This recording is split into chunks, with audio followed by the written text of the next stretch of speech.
National গেমসে চূড়ান্ত ব্যবস্থার শিকার বাংলার খো-খো এবং মহিলা ফুটবল দল। খেলোয়াড় রয়েছেন ৩৬ জন, কিন্তু ট্রেনে আসন সংখ্যা মাত্র ৬।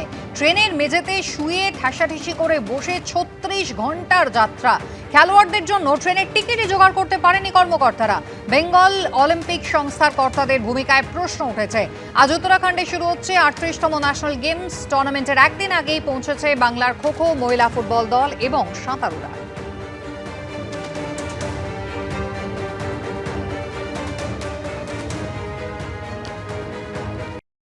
সমস্ত দিক থেকে তো আমরা ট্রাই করেছিলাম, তারপরে শেষে হয়নি।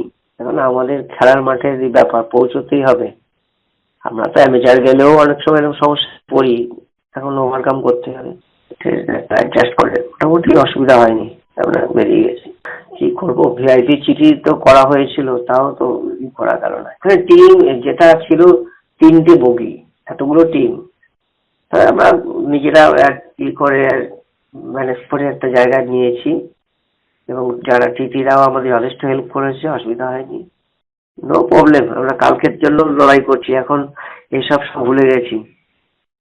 মানসিক প্রস্তুতি হচ্ছে কালকের দিন, প্লেয়াররা এখন ভুলে গেছে, এখন ওদের লড়াই কালকের দিন। কলকাতায় গুলেনবেরি সিন্ড্রোমে আক্রান্ত 2 শিশু ভর্তি রয়েছে ইনস্টিটিউট অফ চাইল্ড হেলথে। তাদের অবস্থা আশঙ্কাজনক হওয়ায় রাখা হয়েছে ভেন্টিলেশনে। শহরের আরও কয়েকটি হাসপাতালে ভর্তি রয়েছেন জিবি সিন্ড্রোমে আক্রান্তরা। কতটা আশঙ্কার এই সিন্ড্রোম, কি বলছেন চিকিৎসকরা? ক্রমেই চিন্তা বাড়াচ্ছে গুলেনবেরি সিন্ড্রোম। মহারাষ্ট্রে জিবি সিন্ড্রোমে আক্রান্তের সংখ্যা বাড়ছে। পুনেতে আক্রান্তের সংখ্যা 100 ছাড়িয়েছে। সোলাপুরে একজনের মৃত্যুও হয়েছে। পাশাপাশি কলকাতাতেও হানা দিয়েছে এই রোগ। আক্রান্ত 2 শিশু ভর্তি রয়েছে পার্ক সার্কাসের ইনস্টিটিউট অফ চাইল্ড হেলথে। অবস্থা আশঙ্কাজনক হওয়ায় রাখা হয়েছে ভেন্টিলেশনে। আমাদের এখানে 2টি বাচ্চা ভর্তি হয়েছে জিবি সিন্ড্রোম নিয়ে। দুজনেই বেশ ক্রিটিক্যালি সিক, দুজনেই আইসিইউতে আছে, ভেন্টিলেশনে আছে। উপসর্গ যেরকম হয় যে উইকনেস হয়, প্রথমে পায়ের জোর কমে যায়, তারপরে কোমরের জোর কমে যায়, হাতের জোর কমে যায়, হাঁটতে পারে না, চলতে পারে না, তারপরে বসতেও পারে না, শুয়ে থাকে। খাবার খাওয়ার জন্য যে মাসেলস ইউজ করি সেগুলো উইক হয়ে যায়। খাবার খেয়ে গলায় আটকে গিয়ে অ্যাসপিরেশন নিউমোনিয়া হয়ে যায়, রেসপিরেটরি ফেলিয়ার হয়। তো এইসব নিয়ে আমাদের কাছে আসে। শহরের আরও কয়েকটি হাসপাতালে ভর্তি রয়েছে জিবি সিন্ড্রোমে আক্রান্তরা। কি এই গুলেনবেরি সিন্ড্রোম? জিবি সিন্ড্রোম আসলে অটো ইমিউন ডিসঅর্ডার। শরীরের রোগ প্রতিরোধ ব্যবস্থায় রোগীর স্নায়ুতন্ত্রকে আক্রমণ করে। এক কথায় স্নায়ুর এক বিরল রোগ, কিছুদিনের মধ্যেই যা শরীরকে পক্ষাঘাতগ্রস্ত করে দিতে পারে। এই রোগে আক্রান্ত হলে পা বা কোমর অবশ হয়ে যায়। একে একে শরীরের অঙ্গ প্রত্যঙ্গ অসাড় হয়ে পড়ে, কথা বলার শক্তি চলে যায়, দুর্বল হয়ে যায় স্নায়ু এবং ফুসফুসের পেশি। শ্বাস প্রশ্বাসে কষ্ট হয় এবং পক্ষাঘাতগ্রস্ত হবার মতো পরিস্থিতি হয়।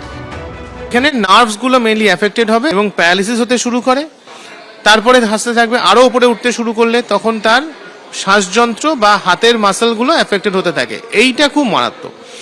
যে মুহূর্তে শ্বাসের যন্ত্র, যে নার্ভগুলো সেগুলো এফেক্টেড হতে শুরু করবে শ্বাসযন্ত্রের, সেইটা হয়ে গেলে অনেক সময় মারা যাওয়ারও সম্ভাবনা থাকে। চিকিৎসকরা বলছেন যে কোনো বয়সেই এই রোগ হতে পারে। কোনো ব্যাকটেরিয়ার সংক্রমণের পর দেখা দিতে পারে জিবি সিন্ড্রোম। ডায়রিয়া, শ্বাসযন্ত্রের সংক্রমণ বা ভাইরাল ইনফেকশনের পরেও হতে পারে। চিকিৎসকরা বলছেন উপসর্গ থাকলে ইএমজি এবং নার্ভ কন্ডাকশন টেস্টের মাধ্যমে ধরা পড়ে এই রোগ।